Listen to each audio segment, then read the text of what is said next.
It's Tuesday, the 19th of October 2021. Welcome to the Fear and Greed Business Headlines, where we give you the top 5 business stories you need to know in just 5 minutes. I'm Michael Thompson, and good morning, Sean Aylmer. Morning, Michael. All right, 5 stories in 5 minutes. Let's get into it. Aristocrat Leisure is going to pay $3.9 billion to buy Playtech, a UK-based provider of software and content for online real money gaming. It's the biggest deal ever by Aristocrat. Yes, it sure is, and it will further entrench Aristocrat as Australia's biggest gaming group. In fact, it's a top 20 company, bigger than Woodside or Coles or James Hardie, and much bigger than the ones we know all about, Crown, The Star and Tabcorp. Chief Executive Trevor Croker said it will push the company beyond selling gaming machines and developing online social games where people don't use real money into online real money gaming. That is a very big industry, that one particularly in the US as regulations change. A quick mention, Aristocrat Leisure is a really interesting company, been going for more than 45 years. Started by a guy called Len Ainsworth, who's now a 97-year-old billionaire, had a big falling out about 25 years ago with his kids. He ended up starting another group called Ainsworth Game Technology, which is the main competitor to Aristocrat. Yeah, it's a fascinating history behind the company, isn't it? On to story number 2. You're going to have to simplify this one a little bit for me, but spoiler alert, this is how it ends. Long-term fixed mortgage rates are set to rise. Yes, so what happened yesterday was that New Zealand came out and said inflation had jumped nearly 5%. People in Australia feared that that would happen in Australia, and that actually caused a sell-off in the bond market, which pushes yields higher. Let me put that into English. When there's a sell-off in the bond market and yields go higher, banks price long-term mortgage rates, so what you might pay on your 5-year rate or 10-year rate, against this fixed income market. When they rise, it means if you're going to get a 5-year fixed rate loan, the chances are from tomorrow it'll be higher. All right, on to story number 3. And Queensland yesterday outlined its roadmap to normality. Now, Queensland hasn't actually had a COVID case for the last fortnight. It's been a really remarkable effort and shows the health benefits of keeping borders closed, if not the economic benefits.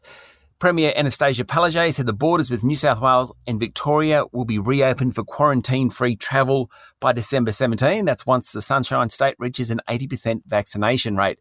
Good on them for sticking to their guns, but I think we all want those borders reopened. Yesterday, Victoria reported 1,900 new cases, but it cut the isolation period for close contacts from 14 days to 7 days.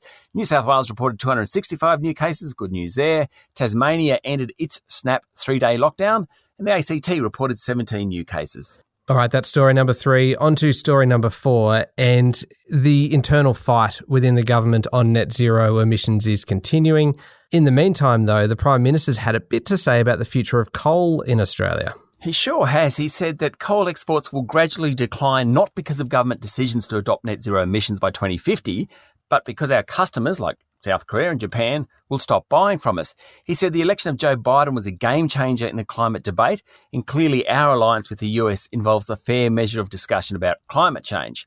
It's really hard to know where the PM stands on this. He's between a rock and a hard place with the Nats. The Nats don't want targets around carbon emissions. The PM is going to the UN Climate Change Conference in 2 weeks. He needs something in his back pocket on this one. Let's be frank on this. Scott Morrison has shown very little leadership on climate change. He's being squeezed by the Nats on one side and the US on the other. He needs something to go to Glasgow with. I think he's really got a tough couple of weeks in front of him. Yeah, time is certainly running out on that one. Okay, story number 5. I've said this before, but we love a good takeover frenzy on Fear and Greed, and that kind of feels like what we're in the middle of now. Absolutely. Now, the big one is Sydney Airport being taken over by a consortium led by IFM Investors. They completed due diligence yesterday. No deal yet. There were takeovers announced yesterday in the gold sector, in the wealth management sector, in the energy sector, but my favourite, Michael, is Tasmanian whiskey distiller Lark buying the Pontville Distillery and Estate in Tasmania for $40 million. Apparently, Lark wants to be the Penfolds of Australian whiskey. I've got to say, I know nothing about the stuff, but I hope it gets there. It is a very good drop indeed. Thank you very much, Sean. That's a good place to leave it. Thank you, Michael. That's the top 5 business stories in 5 minutes. Thank you very much for your company today. Remember to hit follow on the podcast. And if 5 minutes isn't quite enough, then you can find our longer podcast called Fear and Greed on your podcast platform. You can always find more info at fearandgreed.com.au and sign up for our free daily newsletter. I'm Michael Thompson, and that was the Fear and Greed Business Headlines. Have a great day.